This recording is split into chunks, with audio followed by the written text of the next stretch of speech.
Okay.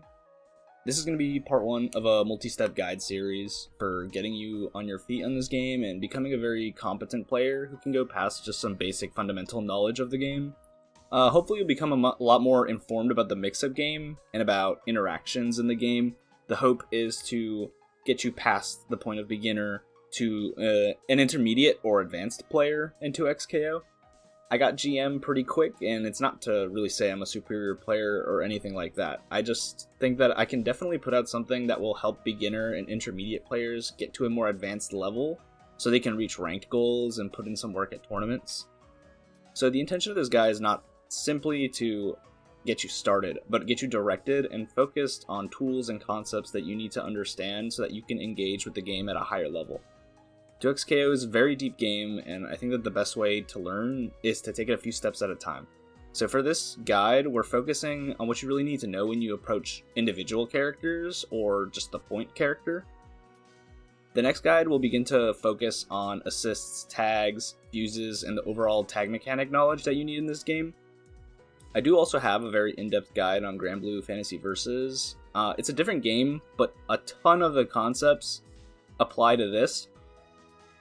They apply to a bunch of different fighting games, so it might be worth checking out if you really want to understand the deep, little, tiny interactions and your options there. It's really in-depth when it comes to that. So if you're ever confused, you ever think, what do I even do there? At least in a single play, like in a single character game, it's definitely a good place to visit to sort of understand what your options are in a lot of situations. Okay, so let's talk about neutral in this game. I think a lot of people can already tell really quickly that this is not a game with very traditional, honest footsies. You know, let's think about the normals. Usually in a game with grounded, slower footsie games, they will have moves that recover decently quick, but are whiff punishable at a distance. This game is not like that. The movement is not slow and methodical. It is very fast. It's very twitchy. It's a lot like Smash Melee. So it's very quick. The screen is not very big, so you don't have a lot of space. Someone can realistically run and jump in from almost any distance. So it's very volatile neutral. That's not to say that whiff punishing and that stuff doesn't exist. You will understand that you do not use your normals to play the neutral for the most part until you get within a certain range because they're so slow on whiff. So slow on whiff. This is just so bad, and almost every character is like this, where they whiff, and it is the longest recovery ever. So that just means that the neutral is very different. These compounded with the idea that there's so much screen control with assists and stuff like that means that realistically, we are not using our normals. What we are using, in a meaningful sense, is our specials. So our specials are kind of our tools. It's a mixed bag, but in our specials is where our tools lie for getting in or playing a pretty decent ranged game. You know, that all lies in the specials. For example, like Blitz's normals can't do anything from this range. Nothing. But he's got this, he's got Rocket Punch, he's got Rocket Grab, he's got Anti-Air Rocket Grab, and when you combine that with assists, yeah, your specials are what you usually use to get a feel out for the neutral to control space. You can think of Alawi's Slam, Alawi's Special 2s with the spawning the tentacle or the overhead, Eureka. You can think of, like I just mentioned, Blitz's stuff. You can think of Vi's Step, gives her giant moves to use. You can think of Echo's Fireball or all of Jinx's projectiles. The meaningful range game lies in your specials, not in your normals. Don't worry about normals until you get within normal range. So remember, each character has their specials that are very important to their ranged neutral game. You just need to go through, find what it is, find what role it plays, and be sure that you hone that when it comes to these ranges. When you're mid to full screen, make sure you are honing your knowledge of what moves work at what distances so that you're prepared for that situation. Okay, so let's talk about where you do use your normals. Where are your normals good?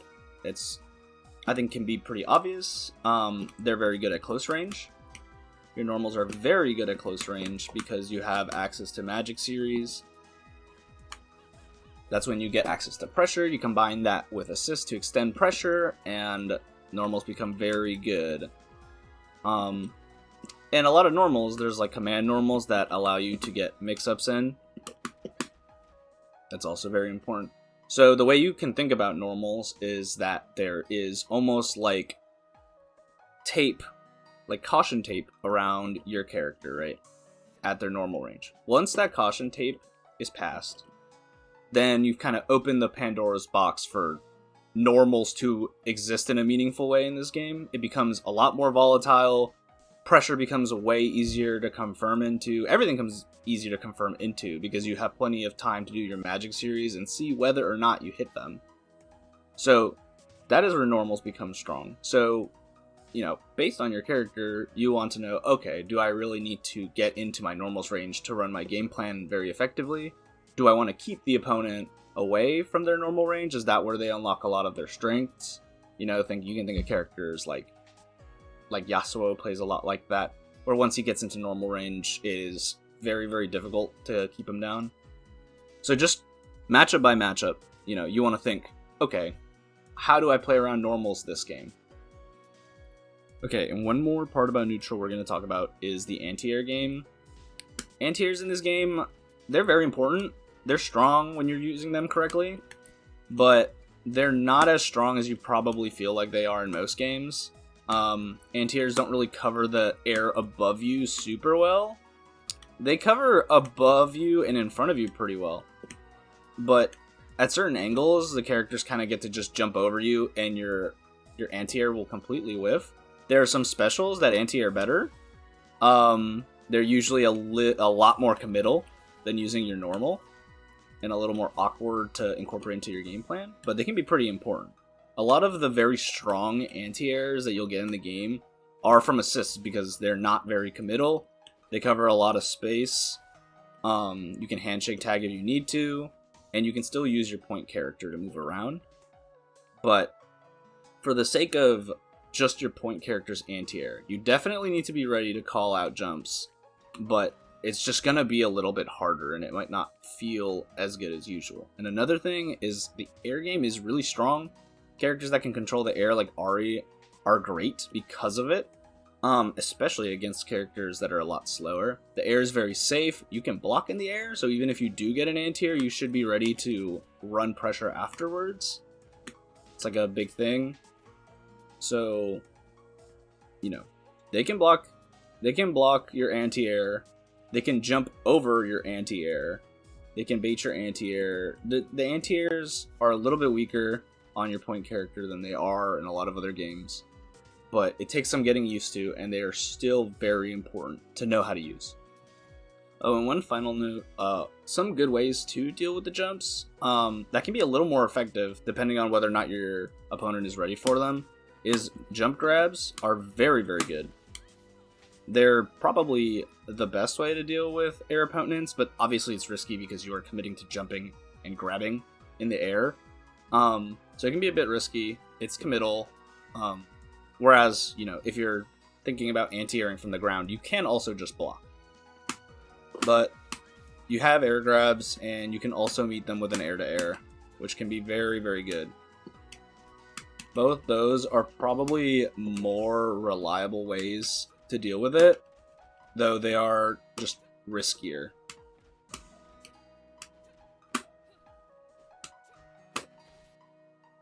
Okay, next we're getting into combos. Since this is an intermediate guide, I expect that most of the people watching this can kind of, do their own research on their characters' combos, find some of their own, or find a YouTube video that tells you more of the combo game that you want. I will quickly go over what everyone can do.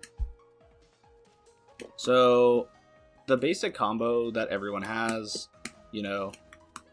it's magic series into something that knocks down and then hitting OTG, and then hitting a super.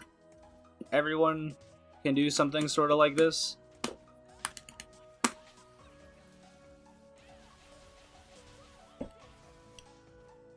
I will say that what you should aim for is to at least have a combo that hits for about half of a character's HP. Very important, because if you can consistently get around half HP with one bar on your point character, then that just means that the character, when you are fighting someone, you only have to win neutral once and win one mix-up interaction, given they don't have burst. You only have to win neutral once, and you have to win one neutral interaction, and they die. Right? They got 2 chances, and they died. It's very important to play that way, especially because, cashing out is really important in any game, especially in this game. You do not want a character running around to get any chance to play the game, because offense is so strong, everything turns around on a dime, and then if you account for fury and things like that, it can be very, very bad to not close out a kill on a character. Another thing to keep mind of when you structure your combos is that characters have different tools. So a lot of characters have tools that will ground bounce or wall bounce, like that.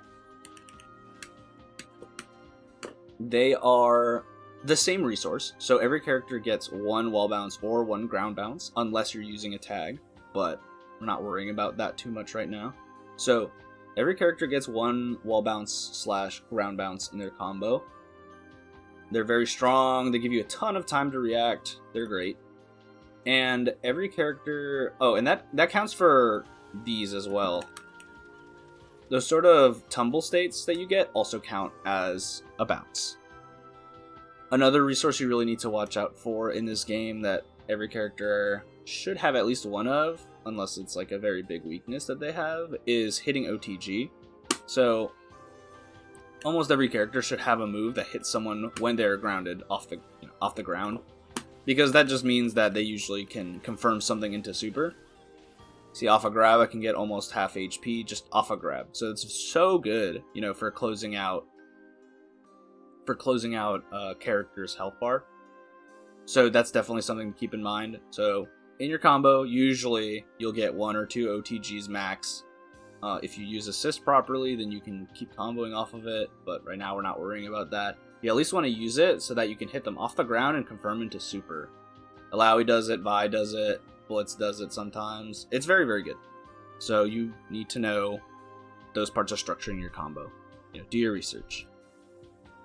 I will also say, when you do your research, please do try and get decent at a combo that is a little more damage than something extremely basic, because, like I said, you want to do at least half of their HP, but squeezing out every bit of damage and just giving them a tiny bit of a less chance to come back is very important. You don't really know how the game is going to turn out. So, squeeze as much damage as you can when you are finding these combos. To a reasonable extent. Don't do the hardest combos ever, unless you're just amazing. But keep all that stuff in mind. Okay, so we're going to look at pressure now. A lot of the pressure comes from having tags and from having assists. But right now we're going to kind of explore what you can do from the perspective of pressure when it comes to just your point character. It's important to know what your options are, I think, more than anything else. That way you can start to layer it and structure much stronger pressure down the line if you know what your basic pressure is first with your point character. Okay, so for block strings, every character does this. They do a magic series into a special. Every character will do that. Pretty much, unless you just want to... If you just stop, they have time to get you afterwards. So almost always you want to do it into some special. And I mean, that's how the characters are designed to be. You do them into a special. And depending on your special, you might have chance for mix-up, right? So there I can get an overhead. I can get a grab there. A lot of characters have some sort of mix-up to what they do. Even Blitz, when he does a rocket grab, it has a similar animation to the rocket grab. So, if they're getting far, grab them, or if they want to jump the grab, you punch them. So every character will do magic series into special. What you want to do is you want to, randomly sneak in some lows into your pressure. That's important. You know, make sure they're not just not watching their toes. You can also use command normals. Command normals, a lot of characters have them. Very good. A lot of people aren't ready for the command normals. Like, this is overhead. So you could even just have a very simple mix-up game. Like, that'll be low, and that'll be overhead. So let's talk about all the different mix-ups you can really have, right? So as we said, you have low and overhead. You can also have mix-ups that cross up or do left-right. And I think one of the bigger ones that a lot of characters have is usage of stagger pressure, and you get like a sort of, you know, cojones check, see whether or not they have the balls to press on you. Something like, the simplest one I can think of with her is this. You see how that leaves me plus? So it's a pressure reset. So I get to run pressure a little bit longer. And, you know, it builds on the mix-up game. They're like, oh, I don't want to let them get away with that again. And then you gauge that and see whether or not you do it again. These as well. You can frame trap with these. So you want to threaten the mix-up of a frame trap as well. So their options are on something like this. Okay, so for example, on a frame trap or a pressure reset like this. So I would be trying to do my fast into my slow one, into a charged uppercut, and that would let me dash cancel again and do more pressure. So if she let me get away with it, then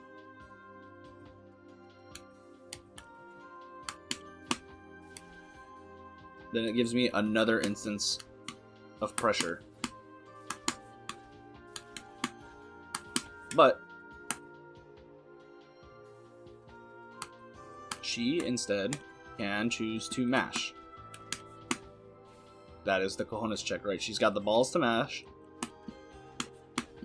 So she stops my pressure reset. This is very important because I can also beat that by just doing a fast option.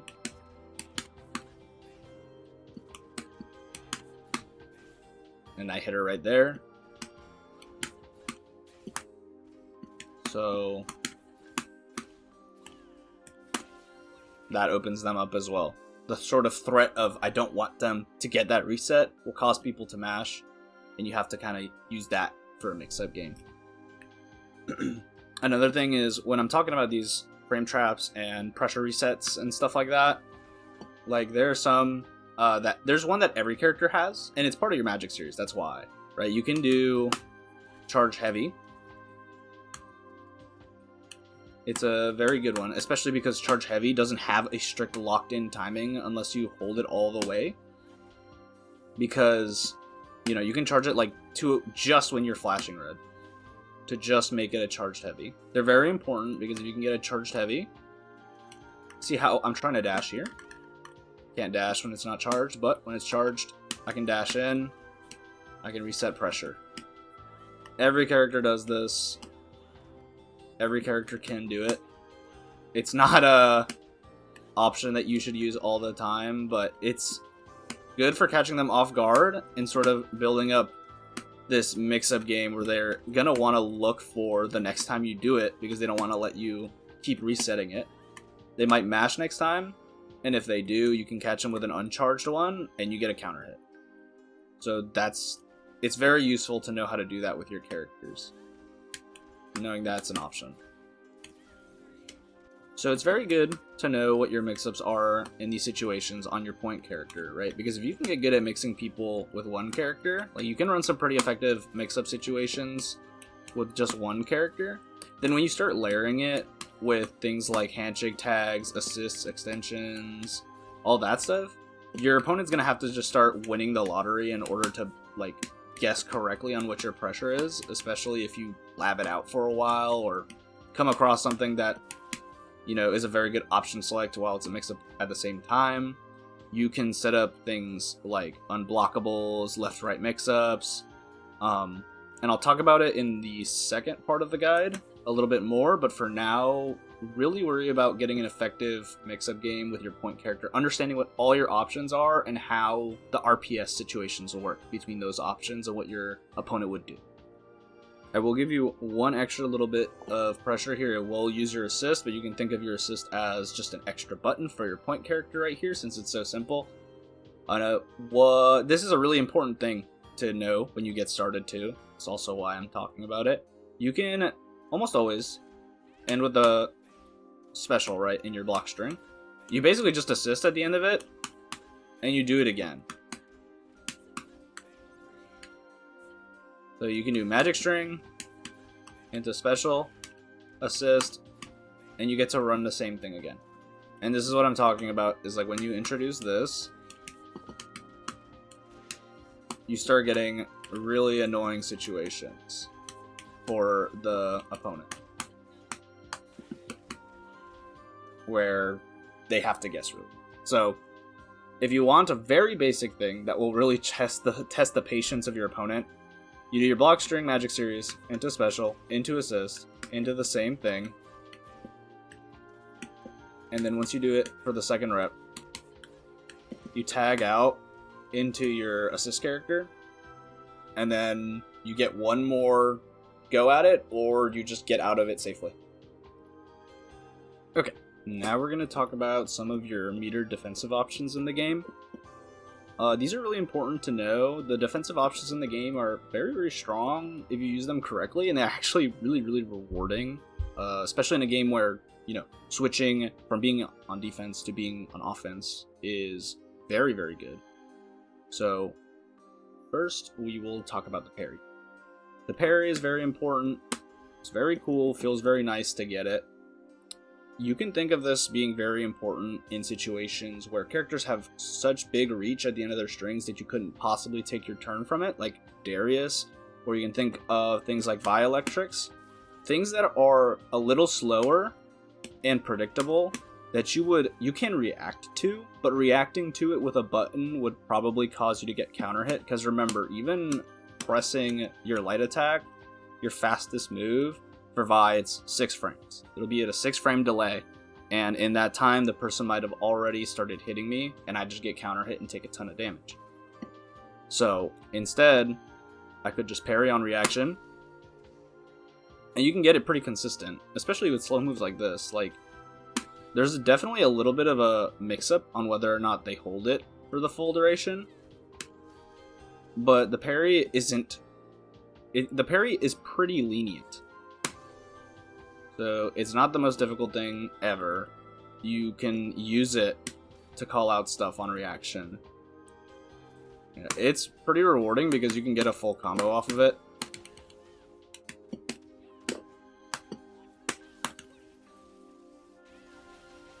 It does scale your combo a bit, but it doesn't scale it to the point that it's not worth it to use. It's very good. You can close out rounds with it. And you can really punish characters that get away with some pretty brainless safe pressure, like Darius, or like Vi if they're not really thinking about mixing up their charged hits and uncharged hits properly. You can parry those as well. So remember, you want to use parry for things that you can react to, but can't necessarily mash on, right? So parry is super strong. Everyone's going to get a lot better using parry. And that's kind of why I think that the emerging pressure style is going to start changing to stagger pressure, where people aren't just doing their magic series as fast as possible and aren't letting things go as fast as possible. Because I could do this super fast, but I could also do it very slow. So mixing in that timing, using assists, that stuff is going to prevent you from getting parried. But you definitely want to understand how to use parry yourself, what it nets you, lab a combo, lab a situation. The Darius one is very common, trust me. You shouldn't be losing to Dariuses if they're just doing that same pressure over and over again, because there is a way to punish them. It might just be a tiny bit risky when you first start to learn. That's all. So last thing, yes, it is very good risk reward. Costs you like a meter. You can get it back if you hit it. You get a combo if you hit it. If you miss it, it's better than mashing. You know, this is a little bit of a faster recovery than doing something like a random button. So definitely learn how to use it. It's important. Okay, next we're going to talk about the universal get up attack mechanic. I kind of just think of it as the universal reversal, or sort of like a DP. So some things to know, it's super fast. So that means a few things.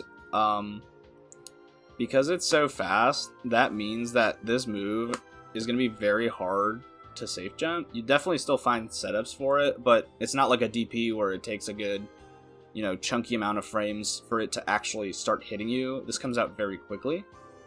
So safe jump setups might have to be baits or just be very precise.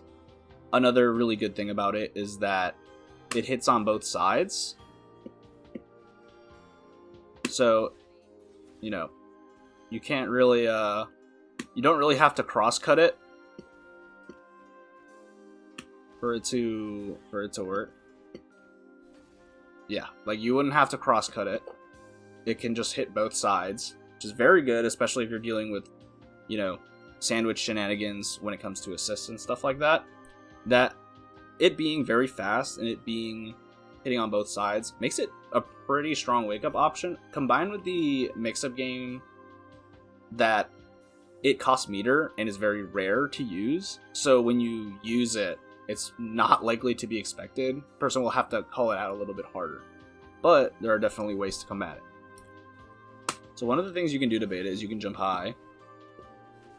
It's a little bit hard to get the timing because it's so fast. But yeah, you can jump over it. And then on the way down, you get your punish. Kind of how like a lot of DPs are.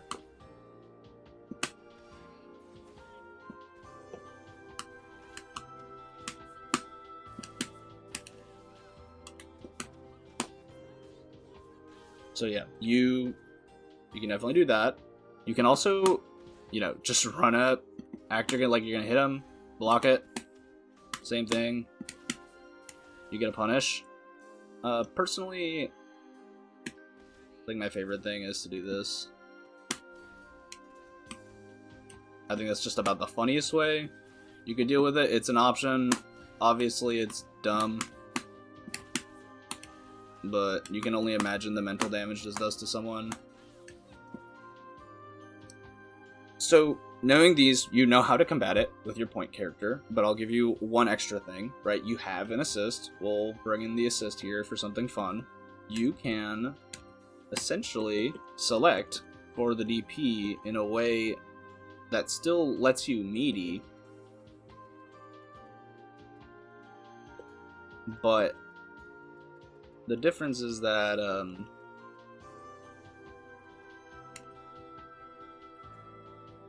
you'll still meaty,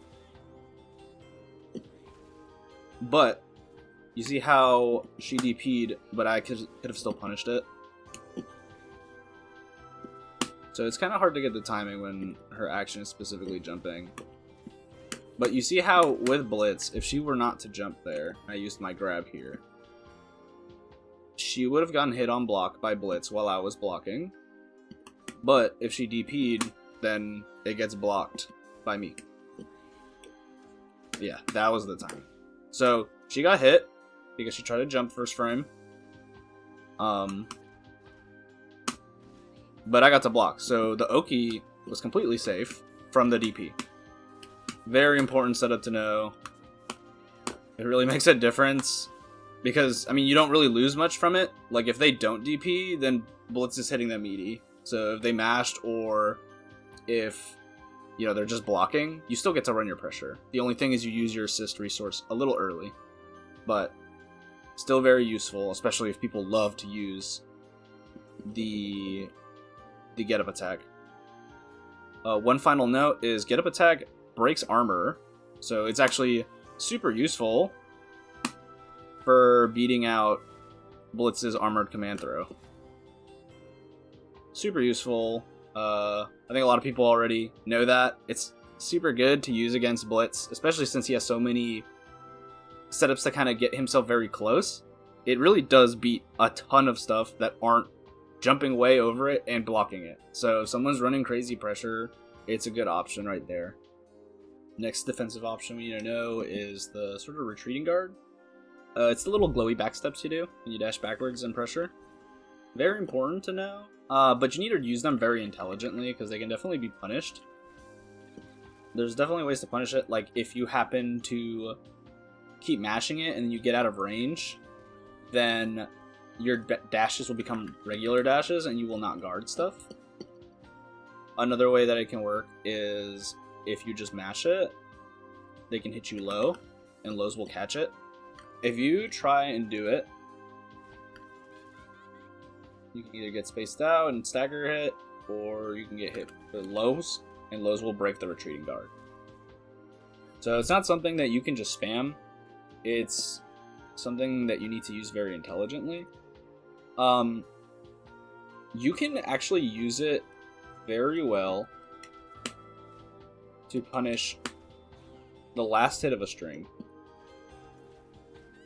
If you do retreating guard with a good timing on mid strings or at decent ranges,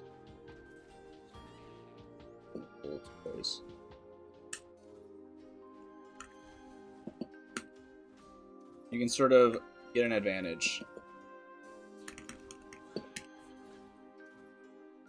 So that's how you want to use it. You want to use it when you basically will set up for a whiff punish off of it. That's how you want to use those. You don't want to just spam them. People will start to call them out, hit you low, and you'll get hit for absolutely free, pretty much. But overall, the mechanic's good, especially if you have a decent understanding for spacing. This, again, is something that's very good to use against characters with big moves that leave them safe, but have a big windup. Looking at Darius, Darius is sort of pressure where he ends it off very, very safe. That pressure, you can just step back, wait for him to whiff, and because whiffing is so bad in this game, you just run in after him, and then you take your turn. Another similar situation, very common, is you can use pushback. Pushback's very good for the same sort of thing. It's just a little more reliable, and you want to use it a little bit earlier. See how she whiffed like immediately? It does cost using your assist, but it's an extremely, extremely good tool if you're ready for it, right? You shouldn't be mashing it. If you want to use your push block, you want to use it very intelligently. This, again, will be countered by stagger pressure. So if they just press one button, you're not going to get a free hit in, right? They're going to press their light, they're going to react to your push block, and then they'll either play neutral, or they'll just press another button to stuff your approach. But, if they just keep doing their string, push block is so strong, you just need to be ready to use it. It's an incredibly useful tool. You just need to have a game plan when you use it, and immediately whiff punish if they keep doing their magic series into big moves. You also need to be cautious of assists that move forward when you do it. They will probably still stuff you if you try to punish. So final notes on push block. You basically use it to try and get them to whiff their normals, which we talked about. You have plenty of time to react to that. But just be wary of them using assists, especially ones like Blitz's pull, which will pull you back into range anyways. And using like moves that will send you forward, like Vi's dash punch. Okay, so now we're going to get into resource usage in this game. So the first big thing is meter. So meter usage, it's very, very team dependent, but a good rule of thumb is to at least use one bar at some point in the combo to make sure the combo gets to around 50%. They really do add a lot to the combo. They add a lot of damage in, so it is important to make sure you get that level 1 in. So with meter usage, it is very character dependent, but you almost always want to be sure that you're using at least one bar in a combo. you want to cash out at least a little bit. You can save for level 3, and it depends on your character.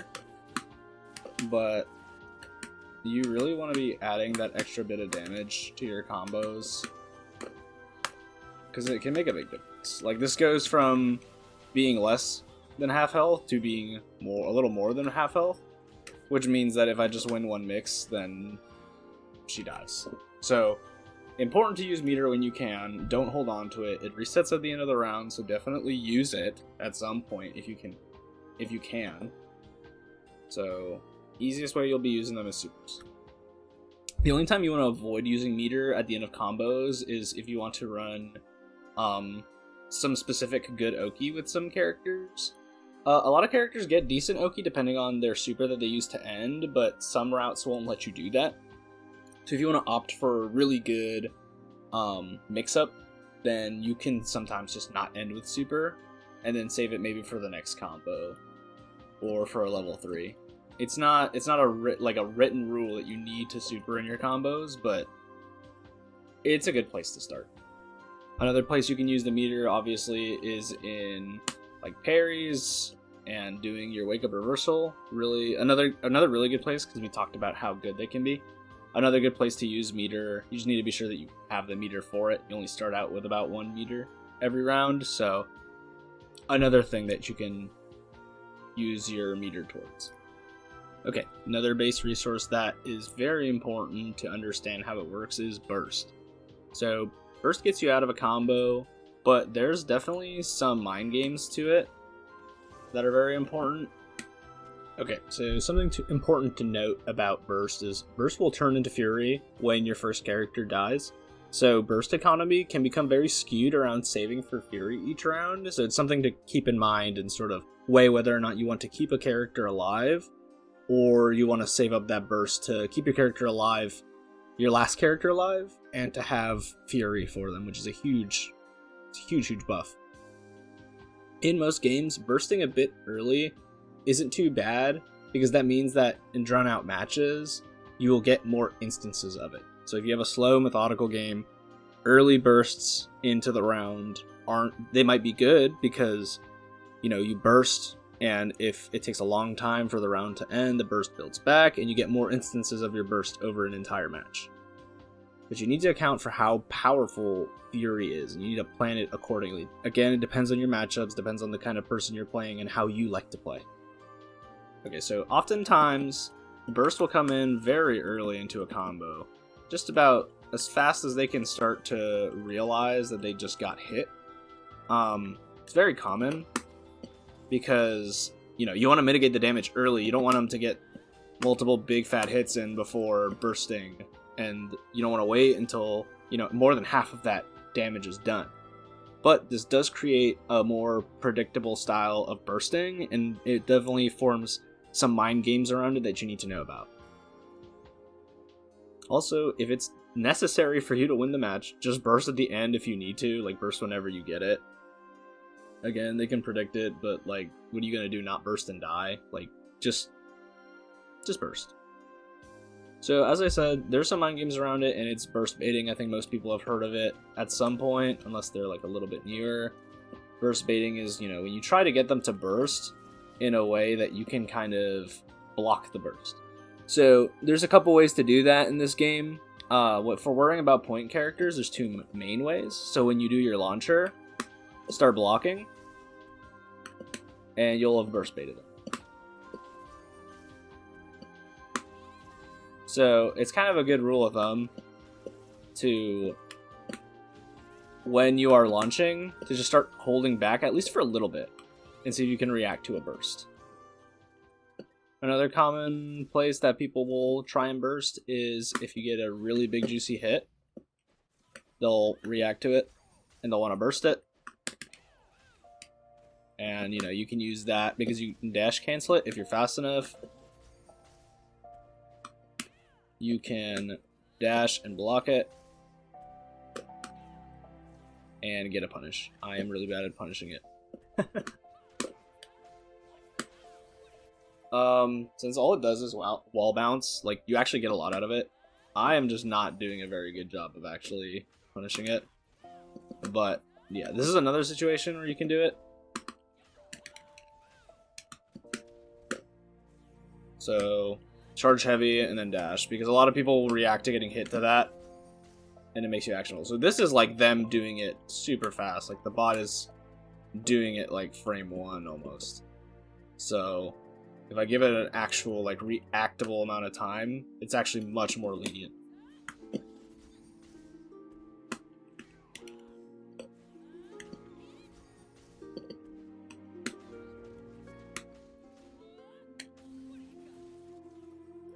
So yeah, that's another situation, and the last situation is on a jump in.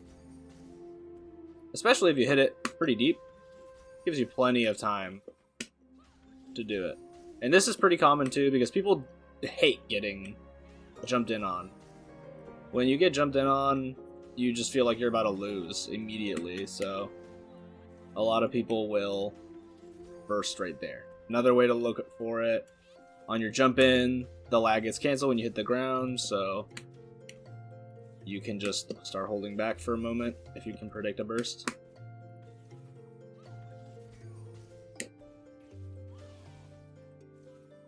Whoa. So, one more time, your options are mostly like off of a launcher, you start hold it, you jump cancel the launcher, you hold back. Off of a charge heavy, you dash up, you block. And off of a jump in, you just start blocking as you hit the ground. So understanding the mind games around bursts, and how to like bait bursts and punish bursts, it's actually a huge way to level up your game. The difference between burst baiting and not burst baiting is just ginormous. It is such a big resource to like let go to waste for multiple reasons. Like, not only are you taking damage and losing one of your biggest resources, you're losing access to Fury, and you're also going to be in a disadvantageous situation afterwards. Like, you're going to be able to run Oki if you baited that burst and then comboed them.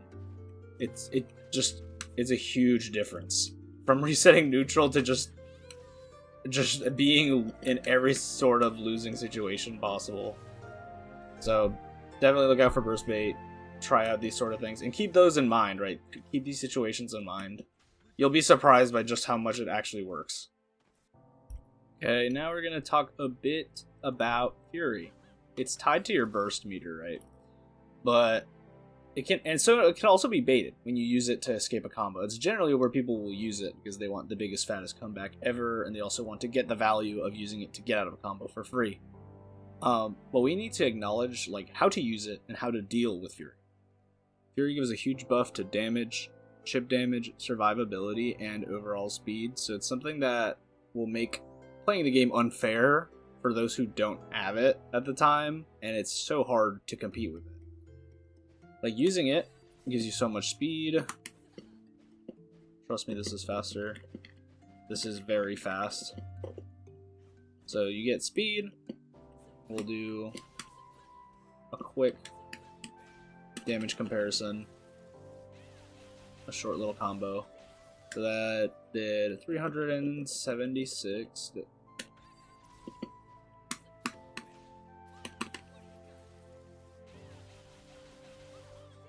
Yeah, so they gave me like 100 more damage just for using Fury.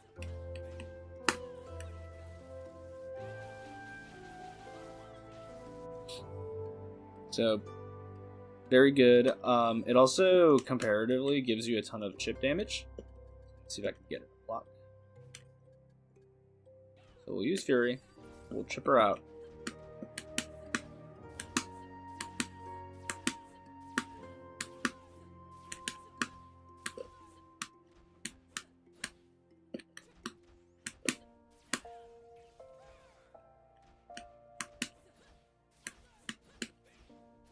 Yeah, so we just about chipped her to death with the amount of time we had for Fury. Obviously, it's not, like, very realistic.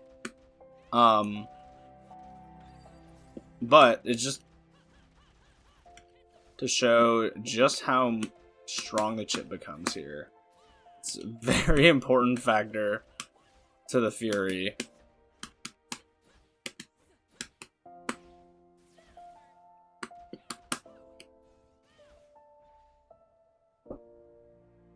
Another thing Fury has is it lets you make new pressure. You can do stuff that usually isn't cancelable and cancel it for more pressure.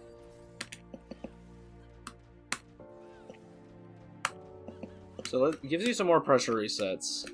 So Fury is kind of strong with that. I personally don't like them. I think it takes away some strong like run up tick throw, strike throw situations by emphasizing the timing. But that exists and it can extend your pressure. So Fury is very, very, very, very important to play around in this game. One more time, the buffs that it gives are that it gives you easier access to TODs or just high damage combos with any character. The new pressure in the form of the dash cancels.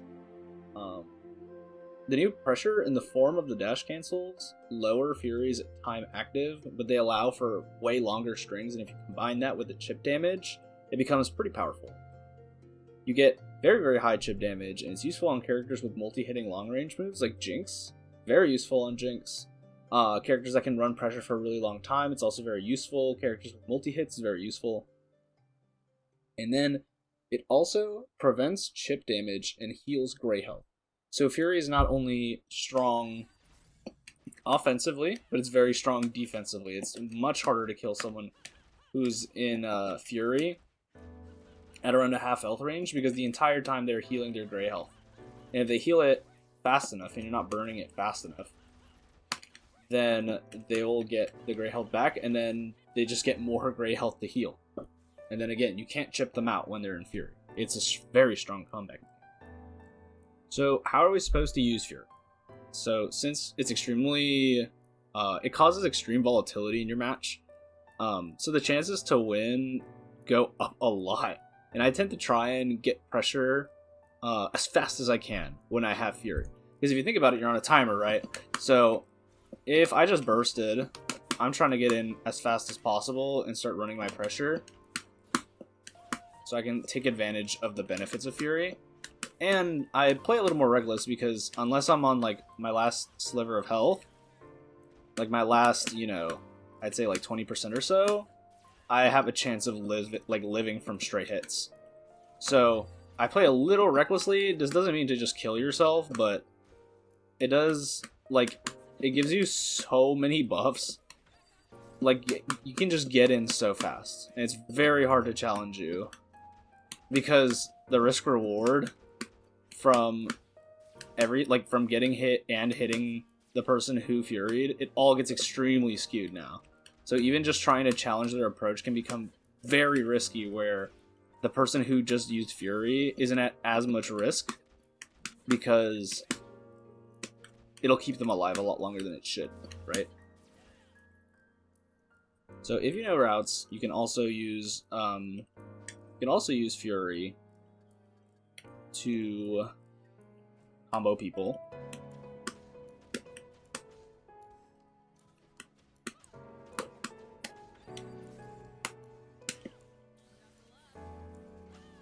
It just does a lot of damage, because you can tack on that Fury damage at the end. It's very strong, and then very easily you just have to get one more hit and they'll be dead. So it can be beneficial to learn your Fury routes. That's one thing, and another thing is that when you are in Fury, make sure you are cashing out. Those supers are already worth a lot of damage. So when you're in Fury, you have to make sure that you are using them, because, 30% of 100 is more than 30% of 50. So if you're just doing more damage, if you have a move that does way more damage, using the buff on it nets you so much more of a reward.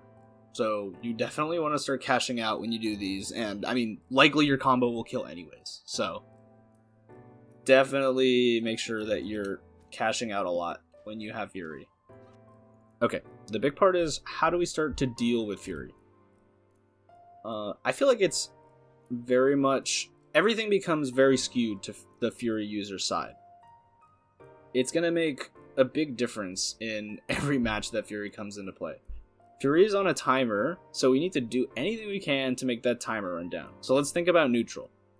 in neutral, we want to wait for we want to wait for the Fury user to do something irresponsible, right? We just want to sit around here where we're not at as much risk. They can jump scare us with their speed, but we don't want to play risky, right?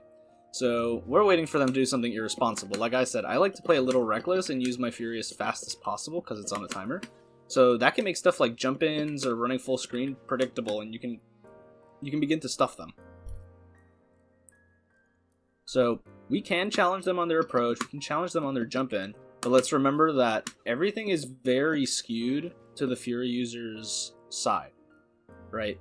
If we try to stuff them, and we fail, they bait it, they whiff punish us, or they jump over it, or they just stuff us trying to stop them, then we are going to lose so much health, right? So none of that is necessary, but just keep an eye out for it. You can definitely do that with people who are extremely predictable, but that's not really our biggest concern. We just want to be safe. So if we're playing safe, when you've got a big lead, you have the most valuable resource in the game, which is health. If you can afford to trade health in the form of tick throws and some chip damage, it is not a very bad deal when they have Fury. Think of the difference in health loss when you compare a Fury user that got a clean hit in and got their good combo in. Compare that to someone who only really got to do chip damage and some throws.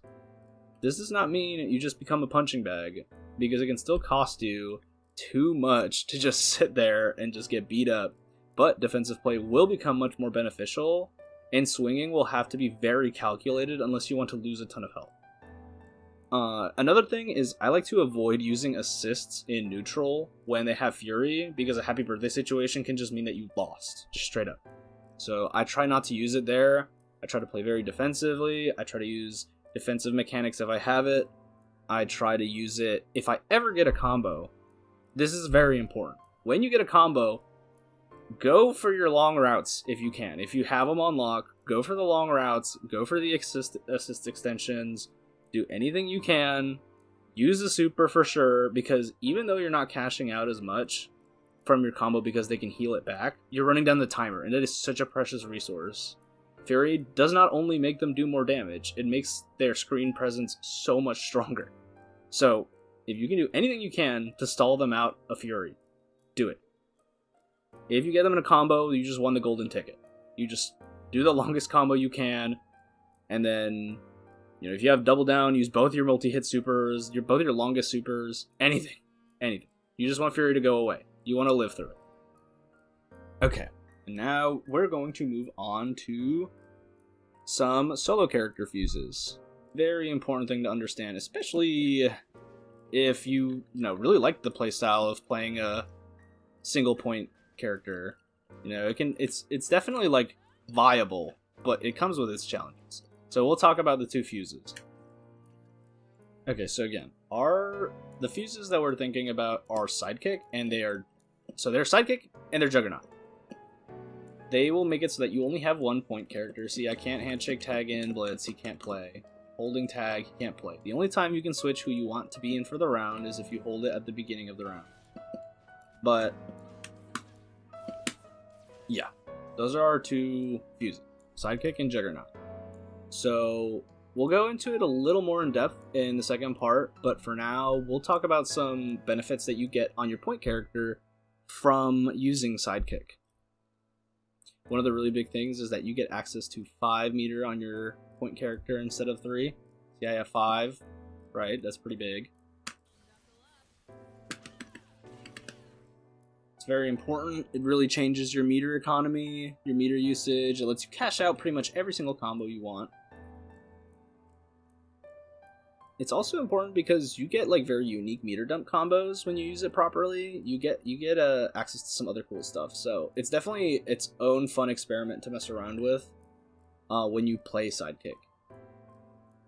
Another benefit is that you get a big buff. According to the website, you get much more health, as well as getting guts that kick in at around 30%. So you get damage reduction at lower than 30% health.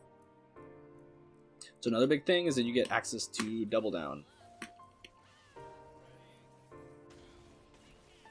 I guess it doesn't... not very useful here. But yeah, you get tons of damage.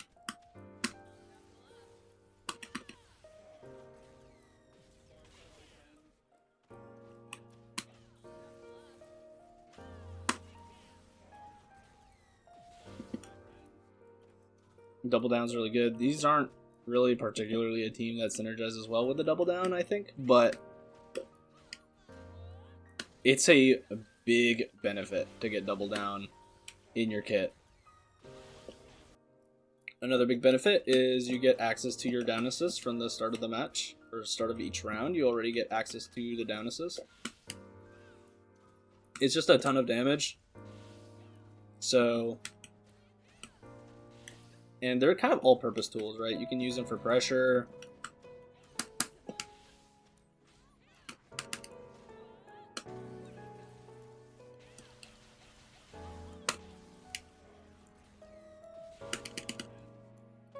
Very, very good. You really get to cash out using the double down, using the down assist. These are some really big benefits to playing sidekick. Having these two, having the down assist, as well as having double down, lets you get a ton of burst damage, and it's important to realize that whenever you do stuff like this, where you're doing a ton of damage in supers, it's like really good because they can't burst out of it.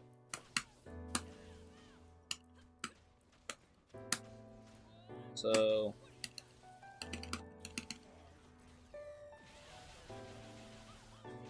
yeah, it's just so much damage that can't be bursted because two supers are hitting at the same time. It's ridiculous. Another huge benefit to it is you get Fury right off the round start. That's like a huge one. You know, you combine it with double down,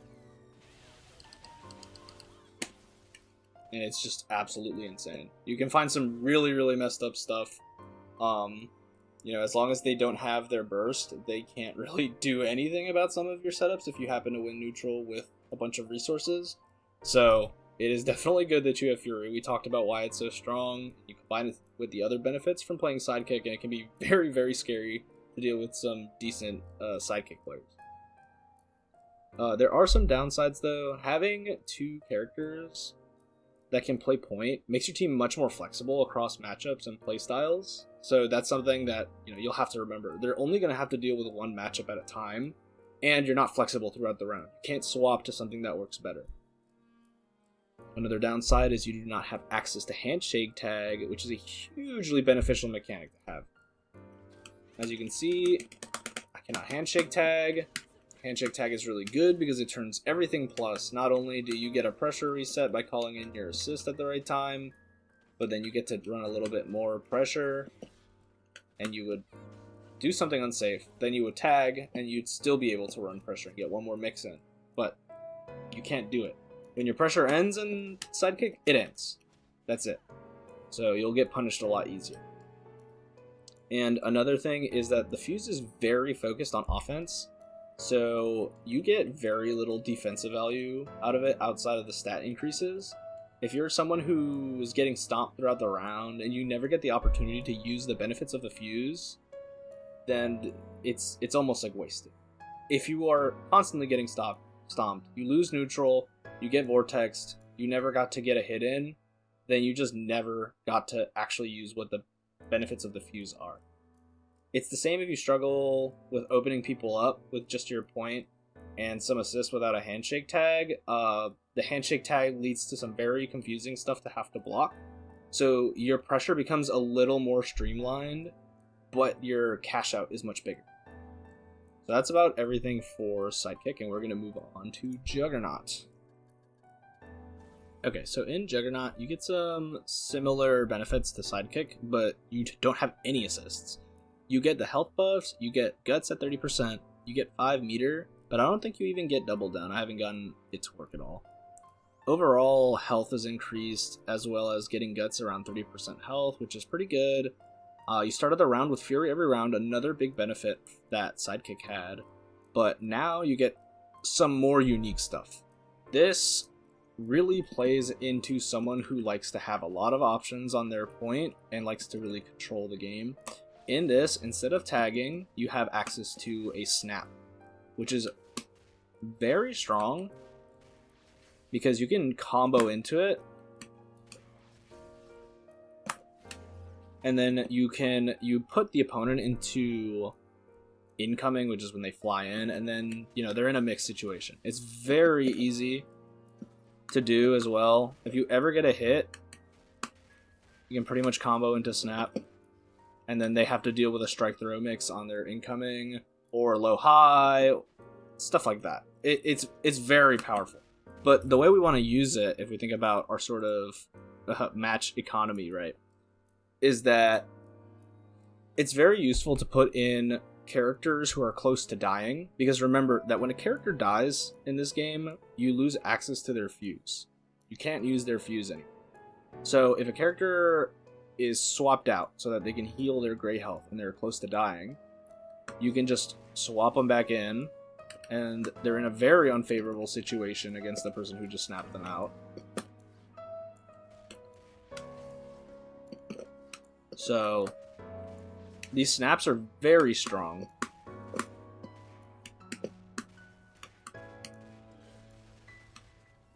Combine it with the sort of buff that you get and like the buff to your damage and health and fury, it becomes very, very scary. Juggernaut starts to feel very oppressive when they can actually get in and get stuff going. So keep that in mind. Overall, this fuse makes you a lot less flexible in the game, with tankiness and hard-hitting combos being the main focus here. It can make playing a single character as a specialist a viable strategy in the game, but it has extra downsides that even Sidekick doesn't really have, in that there's no assist. There's no assist. Your pressure and neutral suffer a lot at the cost of very, very good offense when you're actually in. So consider the difference in neutral and pressure between a player who runs 2x assist and one who runs Juggernaut. It can be extremely volatile to play as Juggernaut, and it's great for players who are very good and very much enjoy good neutral and RPS situations. If you excel in those two aspects of the game, then it could be worth to run Juggernaut. But if you're someone who finds yourself in a disadvantage a lot and needs to claw back, it can be very difficult to play Juggernaut.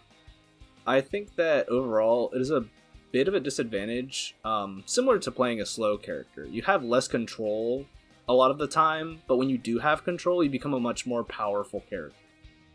So I think I talked about most of the really important parts of the game that you can begin to work on without getting into all the stuff that you can do with assists. This is only step 1 of becoming a strong player, because it is very important to start here. You're most likely not going to improve very much if your ability to play point is very, very bad. So the goal is to be better than you were yesterday, and if we can keep doing that, then eventually we get pretty flippin' good. So this guide wasn't super in-depth into the nitty-gritty of interactions in the game, with all the different scenarios to watch out for, like my rambley. But I still think that it at least covers most of the really important topics and concepts to wrap your head around, especially in this game specifically. I want to thank everyone so much for stopping by. If this helped at all, likes, comments, subscribes helps so much. Keep an eye out for more from this series. Since 2XKO has been awesome and held a lot of my attention, I really do want to make more informational stuff for it. So thank you again, and bye-bye.